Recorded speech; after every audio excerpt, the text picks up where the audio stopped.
They said no Alpha would ever claim the scarred girl. They were wrong. They said no Alpha would ever claim her. They said her scars were proof of a curse, not a gift. But wolves do not lie to themselves, and when Tristian's wolf caught her scent, nothing in the world could turn him away. Isolde had grown used to whispers. She had learned to keep her head bowed when women at the well crossed themselves as she passed, as if her shadow alone might infect them. She knew how to ignore the pointing fingers of children who stared at her arms, mottled with burns, and hissed "witch" when their mothers weren't looking. The scars never faded, not even with time, and in the village they were treated as proof of something unholy. The fire had happened when she was just 8 summers old. Her father had stumbled home drunk, careless with the hearth, and left the embers smoldering in the straw. By the time the flames caught, her parents had already fled. But Isolde had heard her younger sister's screams from inside, and though smoke clawed at her lungs, she went back. She remembered the moment as if it were burned into her bones. Her sister's wide eyes through the smoke, the beam collapsing overhead, the heat devouring the walls. When Isolde grabbed her hand, something inside her shifted. The fire that would have taken her sister seared across Isolde's own flesh instead, latching to her as though the flames had chosen her body over the child's. She bore it, screaming, but she did not let go. Her sister escaped. Isolde was left with scars that would never heal. What no one saw was the deeper change. The fire had awakened something older, a gift buried in her bloodline, thought long extinguished. The women of her family had once been pain-bearers, healers who could draw wounds into themselves so warriors could keep fighting. But that legacy had been twisted by fear and buried under silence. In Isolde, it had come alive again. She discovered it by accident years later when a hunter stumbled back with a gash across his chest. While the villagers panicked, Isolde pressed her hand to the wound, desperate to save him. The man gasped, and his skin closed beneath her touch. But the gash burned into her own flesh, leaving her writhing on the floor. It faded into scars within hours, but the whispers spread faster than the truth. Cursed child, pain thief, witch. From then on, she hid her gift as best she could, healing only in secret, always bearing the cost alone. The day Alpha Tristian came, the village air itself seemed to stiffen. His banner flew at the edge of the square, silver wolf on black. He had brought warriors with him, broad-shouldered men with eyes like sharpened steel. His presence drew villagers to their doors, curiosity battling with fear. Everyone had heard the rumors, a rival Alpha pressing against their borders, villages sacked, blood spilled. Tristian had come recruiting, gathering strength for the war that loomed. He was taller than the men around him, shoulders squared, his jaw set in hard lines. His eyes scanned the crowd with the sharpness of a predator. Women straightened in their shawls, some even daring hopeful smiles, but his wolf was restless, pacing behind his eyes. It was not battle that unsettled him. It was something closer. Isolde had not meant to draw attention. She kept to the edges of the square, carrying a bucket from the well. But when a shout rang out, one of Tristian's men collapsing from a wound taken in a border skirmish, her body moved before her mind could catch up. The man's side was split open, blood pooling. The healers shook their heads. He would not last the hour. Isolde dropped the bucket and fell to her knees beside him. She pressed her trembling hands against the wound. The villagers screamed at her, some trying to drag her away, but she refused to let go. The warrior's breath evened, flesh knit under her palm. The wound vanished. Gasps echoed across the square. Some spat, others crossed themselves. "Cursed!" one woman cried, but Isolde barely heard them. Fire lanced across her scars as the pain seared into her own body. She bit her lip until she tasted blood, swaying under the weight of it. The man sat up, gasping, whole, and she nearly collapsed. Only one pair of eyes did not flinch from her. Tristian's. His wolf surged to the surface with a single, undeniable word: mate. That night, She tried to wash the faint glow from her scars in the dark water of the well. She scrubbed until her skin was raw, whispering to herself, "Not a gift, not a gift." "You're wrong." The voice made her jolt. She looked up to see him standing in the shadows, arms crossed, gaze fixed on her. His voice was low, rough, carrying the edge of a growl. "You should not sneak up on people," she whispered, clutching her shawl around her. "You should not hide what you are," he countered. He stepped closer, and the air thickened. His scent wrapped around her, cedar, storm air, and something darker beneath. His wolf was close, restless. She turned her face away. "If they knew what it costs me, they would never call it a gift." He reached out, almost touching her chin, but stopped a breath short. "Scars are proof you survived," he said. "Not that you are broken." Her throat closed. No one had ever spoken of her scars like that. She could only shake her head and pull back. The days that followed only sharpened the tension. Tristian inspected the warriors, but his gaze always returned to her. Isolde kept her distance, slipping through alleys, avoiding the well when she knew he would be near. But her gift refused to stay hidden. When the forge fire burst one afternoon, a child stumbled out, screaming, his arms blistered red. Mothers shrieked, men fumbled with water, but Isolde ran forward. She gathered the boy against her, pressing her palms to his burns. His skin smoothed beneath her hands. His cries stopped, and the pain ripped into her instead. She swayed, gasping, and this time she did fall. But before the ground met her, strong arms swept her up. Tristian's roar silenced the square. "You call her cursed, and yet you let her bear this alone? You whisper witch while she saves your children?" His fury was lightning in his voice. Villagers shrank back, eyes wide. To her, his tone softened. He brushed a strand of hair from her brow, thumb lingering against her cheek. "You're stronger than all of them," he said. She should have pushed him away. She should have remembered the shame, the fear. But the warmth in his eyes made something inside her tremble, something she hadn't let herself feel in years. He did not try to kiss her in the square. He only looked at her as if the world had gone newly quiet, as if the hiss of water on the forge and the mutter of villagers and the thud of his own heart were all listening too. Then he set her gently on her feet and stepped back, jaw tight, as if holding himself in place cost him something. She went home to a cottage that smelled of damp wood and old smoke. Her mother did not ask where she had been. Her father did not look up from the dented cup in his hand. Only her sister glanced over from the hearth, a flicker of worry crossing her face before it vanished under the weight of their mother's stare. "You made a scene," her mother said, stirring a thin soup as if it were thick stew. "You always make scenes." "I healed a child," Isolde said softly. "You drew his hurt into yourself where the whole village could see," her mother snapped. "Do you expect them to bring you flowers for that? Do you expect them to say thank you? They'll say cursed and mean it." Isolde stood very still. It was fire. He would have been scarred. "Scars teach children not to be foolish," her mother muttered. "What will teach you?" Her sister's spoon clinked. "She saved him." Then, quieter. "She saved me, too." Silence poured into the room like cold water. Isolde's mother stared hard at the pot. Her father drank. The timber popped in the hearth with a small sound that made Isolde's skin flinch as if it remembered. That night, sleep would not come. She wrapped her arms around herself and watched the slow drift of ash in the firelight.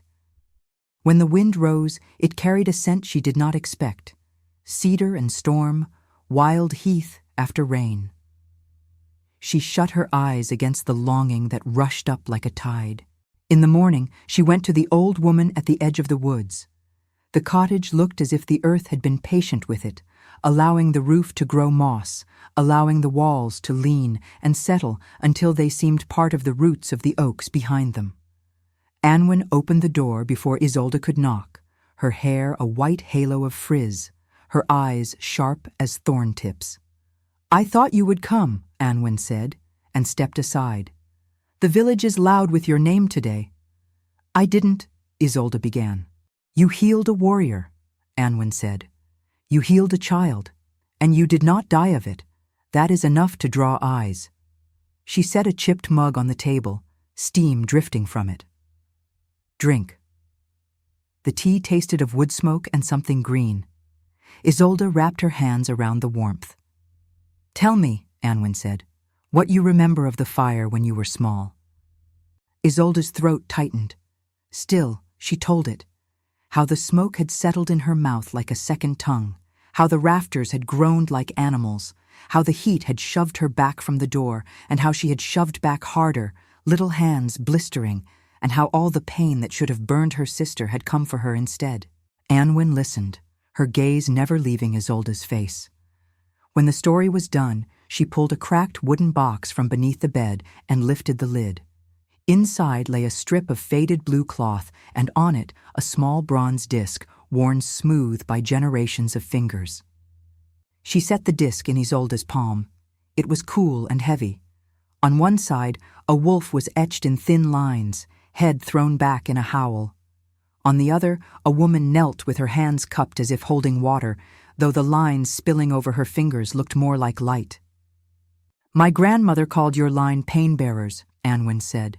"Not cursed, chosen for hard work. When warriors could not afford to fall, your women took the wound on themselves and bought a breath, a minute, an hour. Not forever.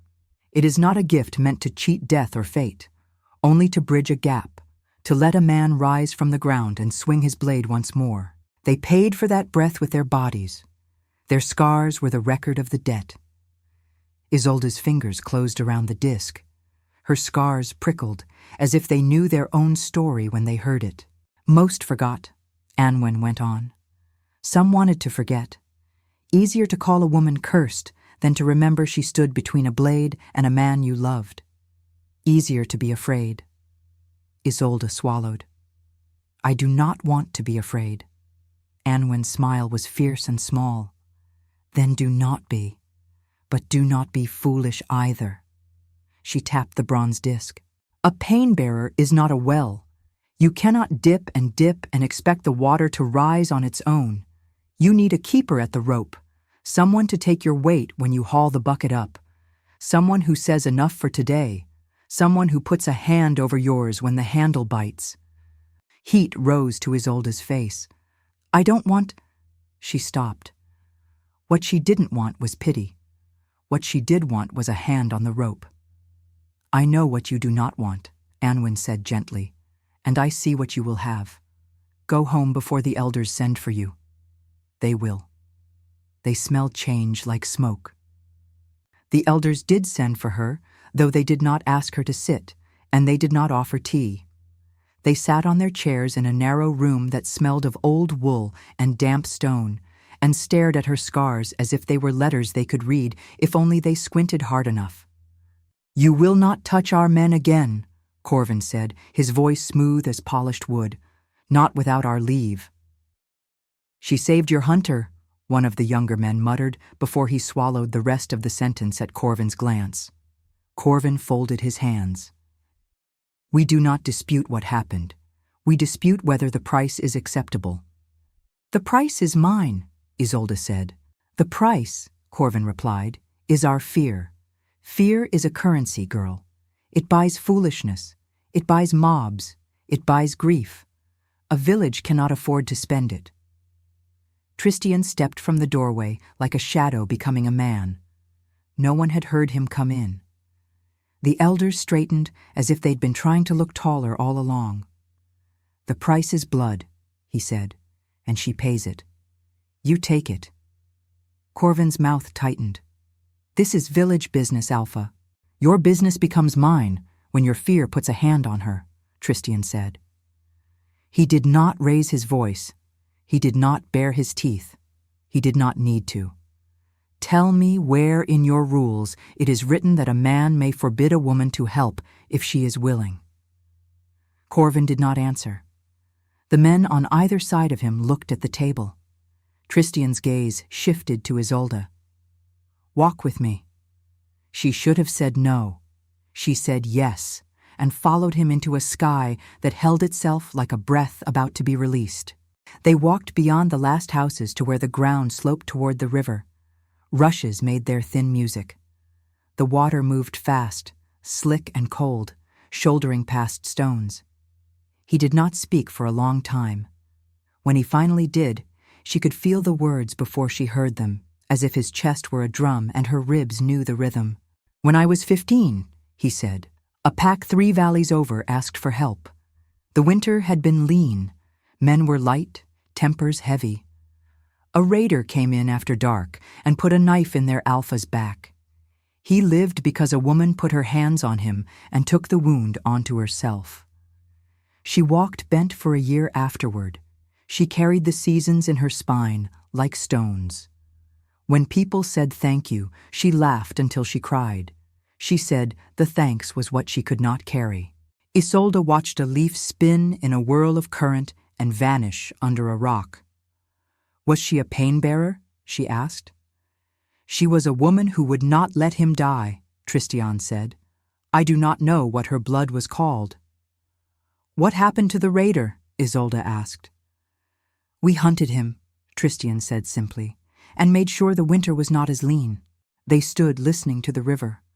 Her scars hummed, not with pain, but with a kind of ache that felt almost like release. She looked at his hands, big and scarred and steady. She thought of Anwen's rope, the weight and the handle. "I do not want to belong to anyone," she murmured, surprising herself. "And yet you want to belong," he said, not cruelly. She grimaced. "I don't know what I want." He took a breath that straightened, then softened his shoulders. "I want you alive," he said. "I want your back unbroken. I want you stubborn and tired and angry at me when I tell you to stop. I want you to be able to put your hands on a man and know you choose it." His eyes slid to her scars and back, as if unwilling to make her feel pinned beneath his gaze. "If my hands can make that easier, if they can carry some of what you carry, then they are yours to use." Her laugh came out small and ragged. "You are not subtle." "I can be," he said, and then he smiled in a way that made her heart stumble, because it was not a smile that asked anything. It was a smile that promised. They did not touch. She left him there with the river running and the rushes whispering, and went home with a bronze disc in her pocket and the taste of cedar and storm in her mouth. The rival came 3 days later, like a bruise blooming across the horizon. The scouts ran in from the tree line, breath burning in their throats, and before the warning shout had finished echoing off stone, arrows fell. Fire bit into thatched roofs, chickens exploded into the road, wings thrashing, men grabbed spear shafts and dropped them and grabbed them again because their hands were shaking. Tristian's command cut through panic like a blade through cloth. "Lines!" he barked, and his men moved as if they'd been waiting to hear their own names. Shields locked, spears bristled, wolves on the edge of change snarled and held.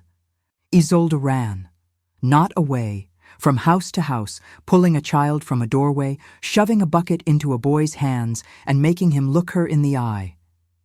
"You carry it to the well, you do not run," she said, and he nodded as if her words were a splint for his fear. She tied a scarf around a girl's hair and told her to keep her head down while she crossed the street. She dragged a man from a burning cart and put her palms on the cut at his temple until the blood stopped. The pain came into her like lightning finding iron, but she kept moving, her breath turning sharp, her arms buzzing with 100 small hurts that built like rain. The rival's banner, a red slash on gray, pushed through the smoke.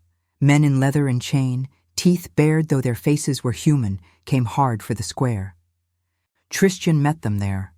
His sword was an arc of light. His voice was a command that seemed to come from the ground beneath their feet. For a time, the press of men and the bite of steel and the animal sound of breath were everything. Isolde felt the shift before she saw it, the pull on her chest like a thread going tight, the heat slamming into her scars as if they were old doors someone had thrown open. She turned, hunting for the source, and saw Tristian go down to one knee as a blade slid under his guard and bit deep. She was moving before the enemy's grin had time to finish its curl. Men who would have grabbed her arms found themselves blinking at air. She hit the tent flap at a run and would have torn it out of its stakes if the elders hadn't been there. Corvin's hand snapped out and caught her wrist. No. She didn't hear herself speak. She felt her jaw move, the word raw as a wound.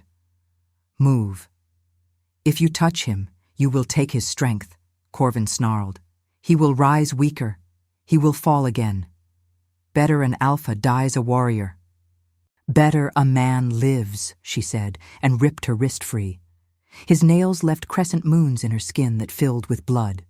She pushed into the dim. The air smelled of iron and sweat, and something bitter under it. Silver. Tristian lay on the table, gray as ash, mouth open, as if he had tried to snarl and run out of breath before the sound reached his teeth. The wound in his side looked wrong, the edges angry, the flesh darkening in a ring that spread like spilled ink. She put her hand there, and the world tried to kill her. It was not pain like the little hurts she had gathered all morning, not a dozen pricks finding a home under her skin. It was a spear of cold fire shoved slowly into her ribs. It was metal singing in her blood, wrong and bright and relentless. Her back arched so hard her heels left the ground. The room jumped sideways. She tasted metal. She saw white. Isolde. It came from far away, muffled under water, but the sound was a rope thrown across a river. She reached and found a hand. It closed over hers, big and certain, and the other hand found her shoulder and pinned her to the table in the way you pin someone who is trying to fly apart. "Look at me," Tristian said. His voice shook and still sounded like command. "Look." She dragged her eyes open. His face was the color of wet linen. His pupils were blown wide, swallowing color, his wolf close enough to fog the air with its breath. He smiled, and it was a terrible, beautiful thing. "Take what you need," he whispered. "I give it." Something in her wheeled and locked like gears catching. The screaming silver in her veins did not stop, but it met a second force, not pain, not exactly, pressure, strength, a steady weight set against her, bearing half.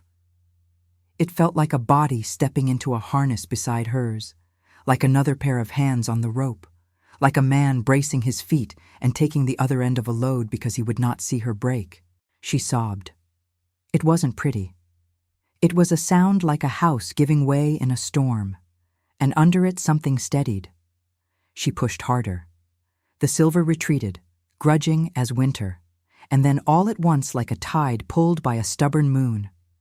The edges of the wound blanched, then pinked, then knit. The black ring at last unhooked its teeth and slid away under her skin.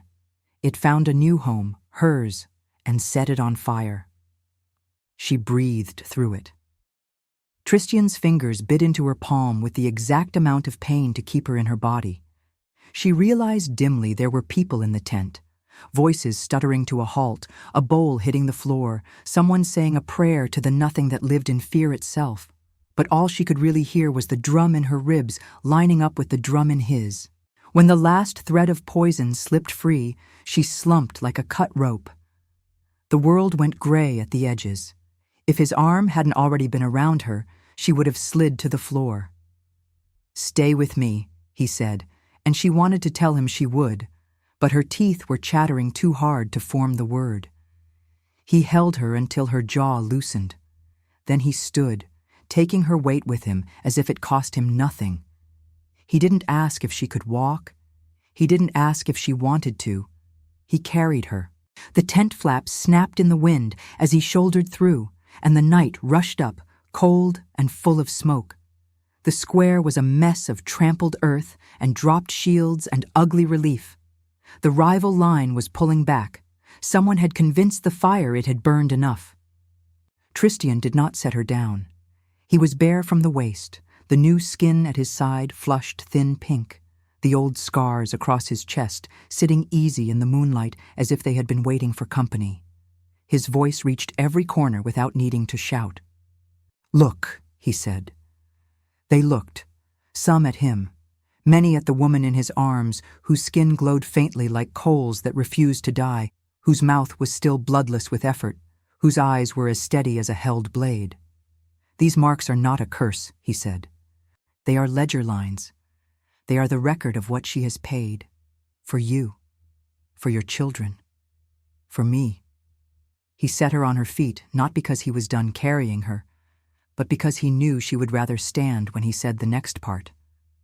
"She is my bride," he said, and something moved in the crowd like tall grass in a gust. "She is my Luna. You will not lay hands on her to pull her down. You will put your hands out if she falls, and you will lift her. You will not name her cursed. You will say her name and mean it." Someone went to one knee. It wasn't a warrior.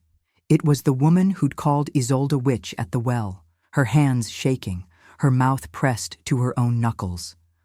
One by one, the rest followed. Not because Tristian commanded it, because instinct did. Because somewhere older than fear, something recognized a truth when it was shown and bowed. Isolde looked at Corvin. He was standing very straight, as if a board had been set along his spine. His eyes met hers for a heartbeat, and what she saw there was not love, nor sudden admiration. It was an old man rearranging the furniture in his mind to make space for a chair he had never wanted to own. It would do. Tristian's hand found hers again, not possessive, only there. "I told you," he said softly, for her alone. "You will not bear the cost alone again." The days after were not a dawn that broke clean and bright. They were fog-lifting by inches. The rival tested the edges of the forest and found them held. The roofs were mended. The chickens forgot. The burned cart became wood for cooking stew. The village learned to speak without swallowing her name first. Isolde slept and woke with her bones feeling both heavier and more her own. When she walked through the square, children stopped pretending not to stare and stared openly, not with fear, but a kind of wary awe. A boy ran up once and thrust a sprig of something green at her without looking up. "For breath," he muttered, and ran away. She tucked the sprig behind her ear and left it there until it woke a small headache, pleased with the hurt. Anwen came to her with the bronze disc, a leather cord threaded through it. "Wear it at your wrist," the old woman said, "not your throat. The pulse there will remind you what you are, alive and stubborn." She tied it snugly, and the metal warmed against Isolde's skin as if it had been waiting for blood. Tristian did not hover. He seemed to have decided that if he was a hand on the rope, he should also learn how to coil it. He brought her bread when she forgot to eat. He walked with her when she pretended she didn't like to. He accepted it when she turned away and returned when she turned back. When she set her palms on a bruised shoulder or a split knuckle, he stood nearby with a way of standing that made the air easier to breathe. Sometimes his hand would come to rest on the back of her neck, not heavy, just present, as if to remind some inner part of her where to find the edge of her body. At dusk, when the work folded itself and the light went tired and gold, they walked to the river. She told him stories she had never given words to because words had felt like invitations to pity. How she had wrapped her sister's feet in rags after the fire. How she had learned which plants dulled pain without stealing the sharpness a man needed to stay awake. How she had counted breaths during hard nights and promised herself that each one bought another. He told her how a wolf learns to run with others without forgetting the rhythm of his own legs. How leadership is sometimes a hand on a shoulder and sometimes a hand letting go. He did not pretend he knew what it felt like to take a blade into your own body on purpose. He did not make small of it. He did not make large of himself. On a morning with a clean sky and a wind that smelled like far places, he brought her a gift in his palm, wrapped in a square of dark cloth. She unfolded it and found a cuff of braided leather, simple and sturdy, lined inside with a strip of something smooth and cool. "Moon silver," he said, "not the kind that bites, the old kind hammered thin, the kind that remembers cold but does not carry it. The smith says it will help carry heat away when your scars burn. He also says if you do not like it, I must keep my opinions about beauty to myself. She slipped it onto her forearm. It settled there as if her skin had formed itself around it while she wasn't paying attention. When she flexed her hand, the edge nestled right against the bronze disc's weight at her wrist. I like it, she said, and the way his shoulders eased made warmth climb her throat that had nothing to do with pain. You will tell me when it is too much, he said, not as a question. I will tell you when it is enough, she said, which was the same thing, turned the way she liked it. He nodded as if he had expected no less. His fingers traced the cuff once, quick as a secret, and he stepped back. That night, the pack built a fire in the square and did not look away when she came near. The flames threw light up against faces that had flinched from her in daylight, and now, in the generous dark, held her gently in their sight. Tristian stood beside her, not in front, not behind. He spoke only once. Some bonds are shown under sun, he said. Some are proven under moon. Some are quietly chosen at a table with a bowl of soup. This one has been all three. No one made a speech in reply. A woman brought a bowl of thick stew and pressed it into Isolde's hands. A boy pushed a stool with his foot until it tapped her ankles and didn't look up until she sat. An old man she had never seen without a hat took his hat off and held it against his chest. The fire cracked and made a sound like a small animal changing its mind about running. Under that light, Tristian took her arms, not to hide the scars, not to display them, but because they were hers, and he liked the way they fit in his hands. He kissed the inside of one wrist where the bronze disc warmed her skin. He kissed the place above her elbow where the leather cuff lay. He kissed the curve of a mark on her forearm that looked like a river not yet finished choosing its path. Mine to guard, he said, and she felt the words ring in the metal and in her bones. Mine to use, she answered, and felt the truth settle in her own mouth like bread. They did not rush what came after. They let the nights do their work, taking the raw edge off fear, smoothing the corners. When Tristian went out to meet the rival at the tree line and returned with blood that was not his on his knuckles, she set her palms on the bruises and took enough of the ache to let him sleep, and no more. When she bent over a wounded stranger and felt the pain lighten in the room at the exact moment his hand touched her shoulder from behind, she understood Anwen's rope better than she ever had.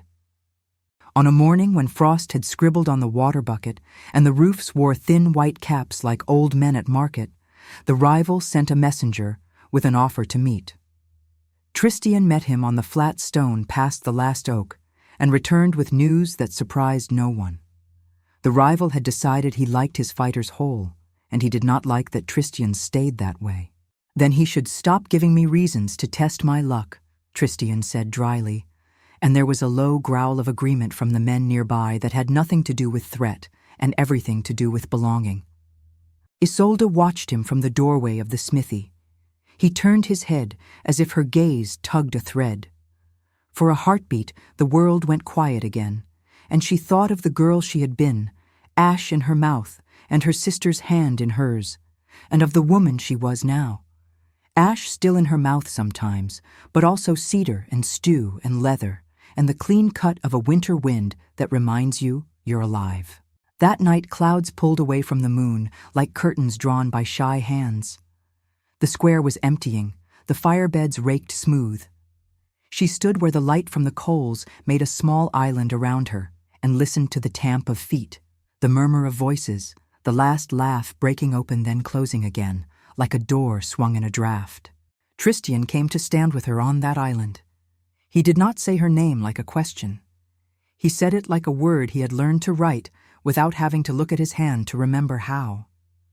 I have no altar, he said, no vows carved in stone. I have only this, what I am and what I want. Say it, she whispered. I am a man who is sometimes more than a man, he said, and I want to be the one whose hands are on the rope with yours every time you pull. I want to lift when you are stubborn and say stop when you forget how to. I want to make a life where your scars are not a debt you owe, but a map we keep together. She felt something old inside her step, carefully into a room it had never entered. Look around, and sit in a chair as if it had been waiting there since before she was born. "I am a woman who knows the shape of pain," she said, "and I want to stop treating my body like a house for other people's storms. I still will. I will open the door when it matters. But I want a roof that does not leak. I want walls we build with our own hands. I want your weight beside mine on the rope." He laughed, not loud, and caught her face in his hands as if it were precious and unruly. He kissed the place where her jaw met her ear, the corner of her mouth, the half-moon scar at her temple she had never seen without the mirror making it backwards. When their mouths met fully, it was not fireworks and trumpet calls. It was two breaths remembering how to share air. It was simple. It was right. Around them, the village settled into night. Somewhere a dog barked, and then decided it had been mistaken and went to sleep. A pot clinked. A baby sighed. The moon held its bright breath. Later, when they lay with the window open to the cold and the stars indifferent and kind, she turned her arm so the leather cuff caught moonlight and the bronze disc warmed her skin. His fingers traced the edge of both before coming to rest on the hollow of her throat where her pulse thudded, stubborn as ever. "Does it still burn?" he asked. "Sometimes," she said. "Less when you are near." "I will be near," he said simply. "And when you are not," she said, "I will remember." He did not promise what no one can, no pain, no fear, no loss. He promised what mattered, presence, and when absence was necessary, return. After a while, the fire's last heat let go of the room, and the air settled chilly against her cheeks. She pulled the blanket up and tucked it under his arm where it lay across her waist. He made a contented sound that surprised them both with its softness. She slept. When she dreamed, the house in her dream did not burn. In the weeks that followed, the rival did not vanish. He lingered at the borders like a bruise you forget until you bump it. But the village held. The pack held. The men learned to move like a single thing when Tristian's voice told them where to put their fear. The elders learned to swallow their words when they tasted of old stories that were no longer useful. Children learned that asking a question is not the same as suspecting an answer, and Isolde learned each day a little more how to set her hands on a wound without letting it convince her that her body belonged to anyone but herself. Once, when a man came in from the woods with a gash so clean it looked drawn by a careful hand, she felt the old rush of heat meet the cool steadiness of the cuff and the disc. She felt Tristian's palm come to the back of her neck like a campfire you can step away from if you need to. She took enough of the wound to close the flesh and leave the ache to remind the man to be cautious next time. He thanked her and meant it, and went home to his wife with a story that did not make her a monster, only a woman with stubborn hands. When spring thought about coming, sent a rumor on the wind and then, bashful, took it back, the rival sent another messenger. This one wore a new scar and the expression of a man who has learned something that has cost him comfort but given him sleep. "My Alpha asks if the healer will come to his border," he said, eyes on the ground. "There are men who will live if she does." Tristian's jaw set. He looked at Isolde. She did not pretend not to hear the rope bell ring in her chest. "Yes," she said, and Tristian's hand closed around hers, not to stop, not to pull, to join. They went together. They returned together. On their way back, they walked through a stand of birch that had not been there the year before, thin, white trunks like clean bones, leaves talking to one another softly. She reached out and laid her palm on one. The bark was cool. She could feel the sap rising under it like a heartbeat. "Sometimes I think the world is grateful," she said, and laughed at her own foolishness. "Sometimes I think it is," he said, utterly serious, and her laugh became a breath that went all the way down and came back up easy. The night they stood again in their square, under their moon, with their fire making their faces bright, she looked at the paths her scars traced and thought of maps. Not of places to escape, but of roads to walk, slowly, stubbornly, with a man who matched her stride and let her set the pace when the ground was uneven. They said no Alpha would ever claim her. The ones who said it learned how wrong words can be when they are spoken from fear instead of the bone.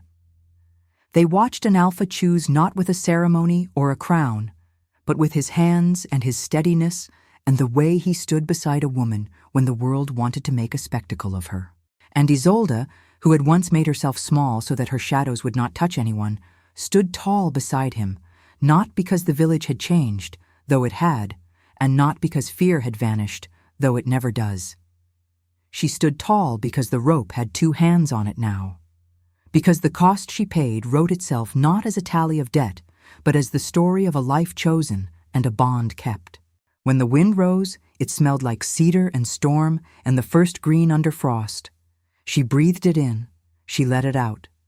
She did not count the breaths, she did not need to. If you like this story, please like, share, and subscribe. It helps this channel grow. Thanks for watching.